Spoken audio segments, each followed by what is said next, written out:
We're now going to move on to our next panel now, which is around multimodal, making seamless end-to-end travel a reality. So please welcome to the stage Mahesbin from TAP Portugal, Giovanni from SkyTeam, and Giuseppe from Trenitalia. So welcome everybody. Thank you. Right, and thank you so much for joining us this afternoon. It's a really interesting topic, this, and actually it's come up organically in a couple of the other conversations already today about the multimodal side of things. Passengers' expectations, as we were just talking about, is that they just want to go from their journey is from door to door. So basically leaving home, coming back home, and sharing the stories about what it was like. But so kind of their journey is different. They would define their journey a lot different to maybe some airlines and rail companies do. So could I ask you to just introduce yourselves, please, but also just share a thought about how should we define that end-to-end journey? What are the two ends? So, Mahesbin, you would like to go first. So, hello everyone. Thank you, Jerry, for this invitation. So I am Mahesbin from TAP Air Portugal, and I am the head of alliances in partnerships in TAP. About the end-to-end journey, I believe I would say that should be seamless and dynamically flexible for the customer, because he needs to. The customer has a lot of expectations, as we know. So. The customer needs to be comfortable to know that in every single step of the journey, he will be flexibly went through the website, understand what is going on. If you want to add a new baggage, okay, I have a child, how can I handle my journey if I had one more kid with the journey? So I think we need, at the same time, I believe that it needs to be a consistent product, right. So the experience of the customer will be more comfortable. Right, well, that's really interesting about the journey is flexible. It has to, doesn't it? It's really interesting. Thank you, Mahesbin. Hello. Giovanni. Hello. My name is Giovanni Matassa. I'm leading what we call business development, SkyTeam consulting at SkyTeam. For us, end-to-end, it's a journey which takes into account the different needs from a customer. I think most of the things Mahesbin has already highlighting. The thing which is relevant to us is our technology, using our technology to step up, to level up, the customer experience, to provide. We usually use seamless. This is a word that you hear a lot in our business. But indeed, we really want to address this and make sure that what we are offering.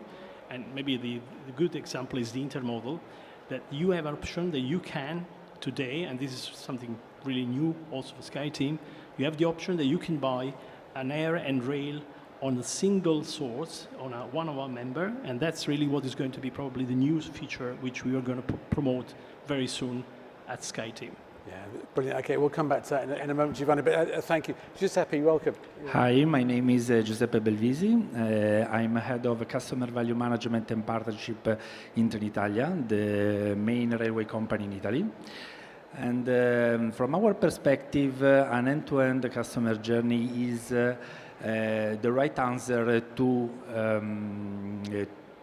establish and to maintain a long-term relationship with our customers, because it's essential from our perspective to provide a full integrated services from every point of view in terms of from the commercial point of view, from the marketing point of view, from the operation point of view, to provide a seamless experience, a customer experience end-to-end.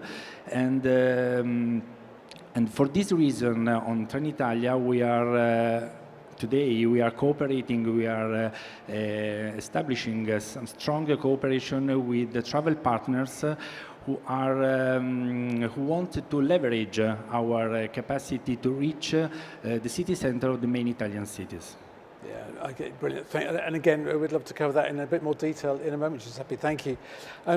Giovanni, you mentioned there about the technology and stuff. So what are the biggest opportunities that you are seeing in bringing your airlines and other rail providers or other modes of transport closer together? How does that work? How do you facilitate that? How does it look to the passenger? What technology are you using? So as I said, I mean, we are taking advantage of our own technology capability. And over the years at SkyTeam, given this, let's say, know-how capability, we are able to leverage these capability when it comes to something totally new, this intermodal. So basically what we are going to showcase, we're going to promote it very soon also, make it quite public, is the possibility for a customer to go on a website of one of our member and decide OND, so a specific destination, to a destination which is operated by the rail. One transaction, basically you got the distribution, you buy, you pay only once, and on top of that, this is probably the new feature, you will be able also to add the loyalty. So basically having the same experience as if you are on a flight, which takes into account that both customers can indeed enjoy both air and rail as a seamless experience. And this really makes it a new feature. We like to say industry fast somehow, because we really provide through a direct channel, very important, because we sell it on the website of the member, the opportunity to a customer to really reach out any destination, thanks to Trenitalia relationship, having a huge network in Italy. And with our flights, with our members operating into Fiumicino, for example, in Fiumicino, we've got 22 destination offered by SkyTeam members, so you can see the volume of opportunities that we can leverage together with Trenitalia. Right, and I guess the rail companies, bus companies, whatever, are open to that kind of collaboration. Yes, of course. I mean, and of course we are taking into advantage, the industry, the modern retailing techniques, the offer and orders. So that's also very important that we apply in our proof of concept, we call it, but basically on our experience, all the technology on a direct channel, having access directly to the inventory system of the train operator, which is something new in a way. And most very important that you can also enjoy, as I said, I like to highlight this, the loyalty bit, so that you can earn and burn also, when it's going to be, your miles on both air and rail. Thank you. And Giuseppe, it sounds like a win-win arrangement, so you are improving your customers' experiences, but it's also those strategic benefits that you were talking about in terms of being able to reach new markets. Yes, the cooperation with SkyTeam is a key element to develop in enabling our strategic vision, intermodal vision, not only within Italy but also in the international markets, because with this strong partnership with a global alliance like SkyTeam allows us to capture, to get the passenger flows arriving in Italy from foreign markets. So for this reason, we are also working, especially for the activity that I follow with my team on the loyalty value proposition, because for us it's important to establish a strong partnership with the airlines of the SkyTeam, because we want to provide the customer not only the possibility to earn and burn miles, that is a big news in the development of our loyalty programs within Italy, but also to provide through the status recognition all the benefits that the high-value customers can get along all the customer experience end-to-end. Yeah. Okay. No, thank you. Mahesbin, you have similar arrangements in Portugal and I guess elsewhere. How have you gone about structuring those partnerships, and what is it that gives you the confidence to continue down this path? Yes, you are totally right. So if we focus the post-pandemic, where all the carriers, the main focus was the revamp, we started to look to options to our customers. So that's when we started to look into this intermodal as a trend for the customer. So since March 21, we offer to our customers the rail and fly product with several rail companies, around 7 or 8 companies already in Europe. So we have 7 partners in Europe, but the main topic here to understand is that our party is not directly the rail company. So that's the way we are structuring. We have a party that bridges the airline to the rail company. Right. So it means that we just need to have one focus point, which is the system provider, which is our party. So all the systems are integrated through this system provider. So they are the ones responsible to have all the technicities with the airlines and as well to have all the technicities with the rail companies. So one of the benefits here is that we only implement one agreement, Right. one time costs. What better benefit we could have if we have one cost only and we can add several other rail companies in the agreement and we do not ask for new budget to our management. Right? Okay. So, additionally to this, all the negotiations, all the scope, all the settlement conditions, we agree it's always with this system provider. So, we don't need to speak directly or agree directly with the rail companies. Sorry, Giuseppe, I was not able to talk to you directly. Anyway, this is working really very well because in the agreement we do have all the conditions are correctly written and agreed. So we know who is the where is the accountability. If the operating carrier is responsible, for instance, during the disruptions, which is one of the main challenges we still have in this process. But I can tell you that although there are still many challenges, everything is working, and we can add a partner whenever we feel that we want to add it, as long as that operator is part of the system provider portfolio. Right, okay, so it's a different model but allows you to scale. Is that just in Portugal or in the areas that you fly to around the world as well? Yeah, so it's currently we only partner with the European rail operators, but in this case we can connect with all TAP Air Portugal network.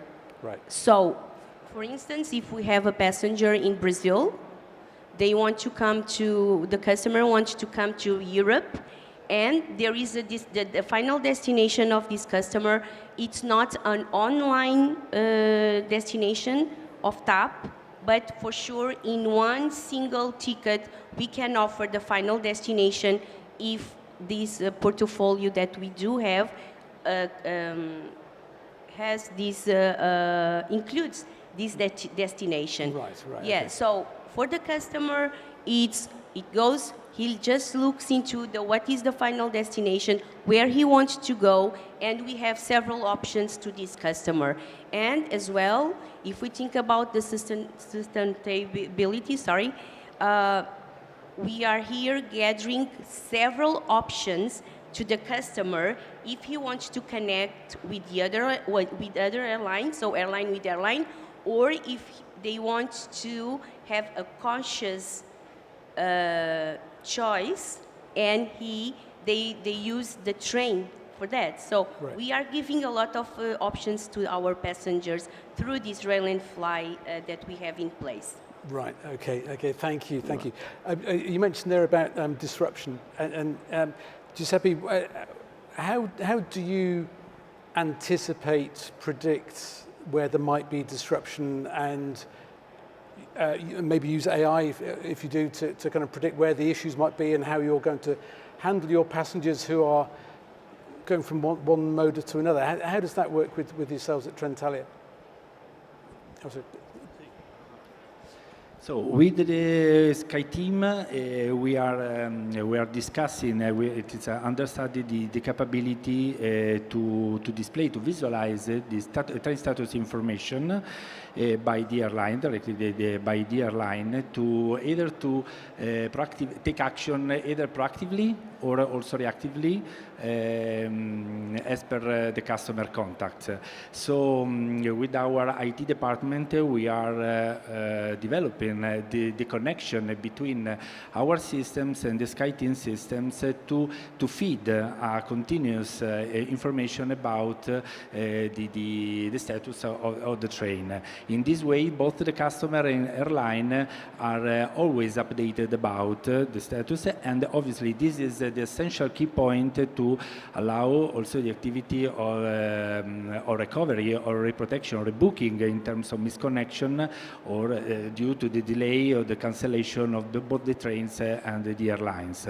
So the cooperation is under study, and obviously there will be also contact to manage all the disruption together with the airline. Yeah, no, thank you. And Mahesbin, you mentioned it. Is it the same for yourselves? Do you see the opportunities in managing and proactive communication when there is disruption, whether it be a rail or airline delay? Yes, for sure. So as I was telling before, what is important is to have the right agreement in place. So if we do have, and we have that with our system provider, it means that everything is really agreed in this contract that we have, and we will be able to manage in a better way all the disruptions. We know who will be the responsible.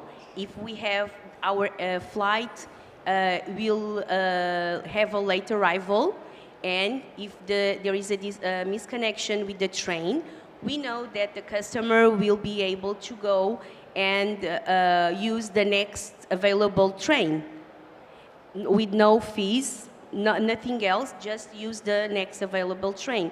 If it's on the other way around, for instance, the train was late and the passenger will not will misconnect with the flight, the customer knows that he will need to find the counter of the airline, and the employee knows that they need to reaccommodate this passenger on the other available flight without any kind of fees. So right. One of the things that we really need to manage before the disruption is to understand the schedules and the connectivities that we choose, for instance, for the co-chairs. So when we are looking into the schedules of the train operator, we choose them in a way to have a longer connectivity, so we avoid the uncomfortable situations for the customer. Right.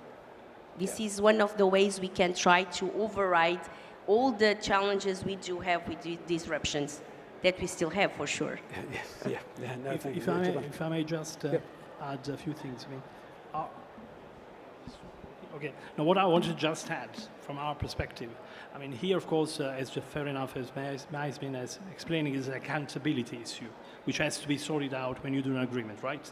Here, no, we have a different approach, meaning that with this TRIFO, we call it, train information, we have live information, live to the customer through the connectivity. So the customer gets the information ahead of time.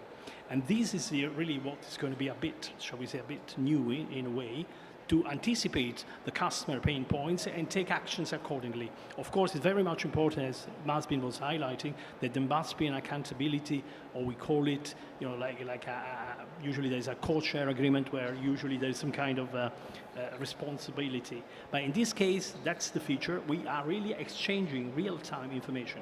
So the customer does not need to, that regularly gets information ahead of time. And that really makes it more, I mean, I like to say seamless, but indeed, you can anticipate the pain points ahead of time and you can readjust without the need to contact anyone. That's really probably one of the differences we are exposing here at SkyTeam. Right, okay, thank you. And Giovanni, you mentioned at the beginning about the importance of the earning and burning miles and the loyalty. How does that work across multimodal journeys, if you like? How are you reflecting that in the experiences? I mean, at SkyTeam, we've got quite an experience when it comes to earn and burn. I mean, with 19 members, I mean, we really have quite a story in terms of providing. So I think our capabilities, from a technical point of view, but also from an approach, from a framework, we can copy-paste, and we really try, and this is a good example of Trenitalia, because Trenitalia really changed the mindset and basically said, okay, we need to get into an airline mindset. And we can, and that's really the exercise, that they're going to really do a bilateral loyalty agreement with SkyTeam members, reciprocal, so that there will be also the opportunity for their own frequent traveler, Carta Freccia, to earn and to buy tickets on their website when they want to travel from, say, Rome to Hanoi, for example. So also this one, it's a new feature, and this really provides a wide range of opportunities, including recognition. Right, okay, no, thank you. Giuseppe, how, and Mahesbin as well, how are you ensuring that your frontline teams have the right information, they have the right tools to be able to find the right information that customers might want? We don't hear you very well. Oh, sorry, it's the acoustics on the stage. How do you ensure that your frontline teams have the right information about the whole journey, if you like? Yes, for sure, it will be essential to involve them, the customer operation unit within Trenitalia, to share the goal, the purpose of the intermodal and our strategic vision. Currently, we involved in the working group already the key colleagues who are who work directly with our frontline teams, and it's important what Gianni was explaining before. Trenitalia is accepting a big challenge because we have to change our mindset, because up to now Trenitalia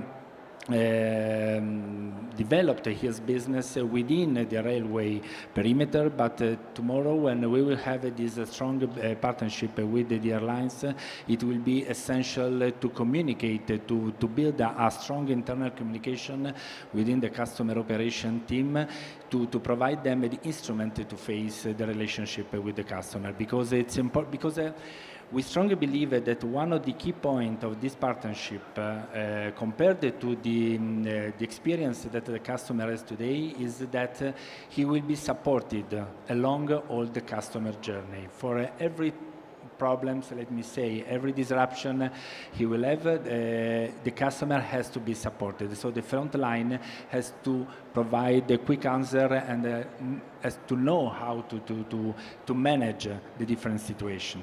Yeah, no, exactly. And Mahesbin, is it the same with yourself? So as we have these agreements since 21, for sure our front employees are prepared to answer the questions that raise from the customers, or even the challenges that we have during the bookings and everything when we have a customer calling to the call center. So there are several channels that we have internally where the information is there, where all the employees can quickly see and which allows the information to the customer. But we have a lot of internal channels for that. Our website is also updated with all the information, so when the passenger goes and is searching for the trip, and if the destination will be offered with the rail and fly, the customer will be informed that that one of the segments is not a flight. It will be by train. So everything is correctly uploaded in our website, so the customers are also informed about that.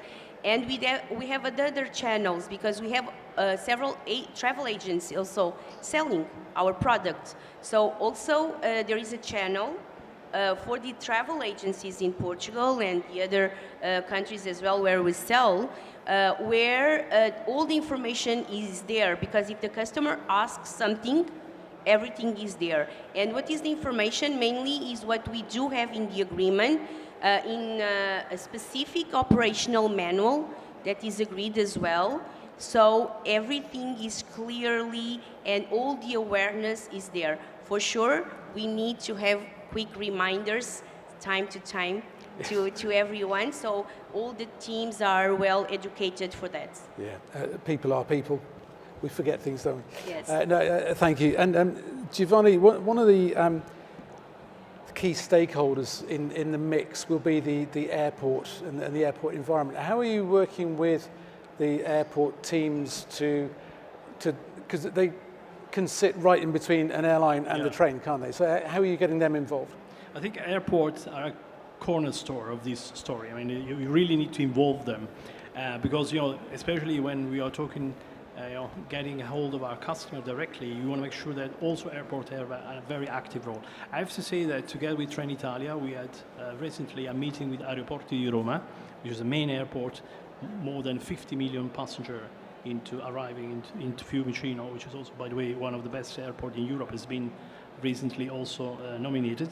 But very important is to how we can shape the customer experience when you come there. I mean, for example, we had some ideas how to secure that there's signage, there's fast track, there's Sky Priority access, there's a lounge upon arrival, an intermodal lounge, we believe this could be. So that we have seen that there's a huge interest also from the airport, because they really see the value of it and see, what is the engagement, how we can really leverage.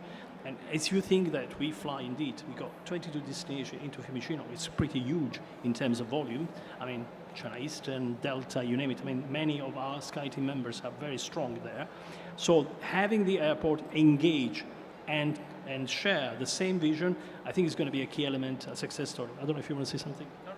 So that's really the way we see it. And I have to say, this is quite an interesting journey, and we see really, the interest and the excitement to be part of it. Yeah, no, absolutely. Sounds brilliant, and creating a model that hopefully will be replicated. Just one last question. We're nearly out of time, but are there any concerns or challenges in the exchange of data, if you like? So it's because there's often a bit of tension, shall we say, between airport and airline. Does that carry on to rail companies? Well, I mean, from our perspective, because we have to be compliant with what is the EU regulation. So all of these has been already taken care of. I mean, as I said, we've got quite a wide experience when it comes to GDPR and EU regulation. So, of course, everything has to be really taken into account.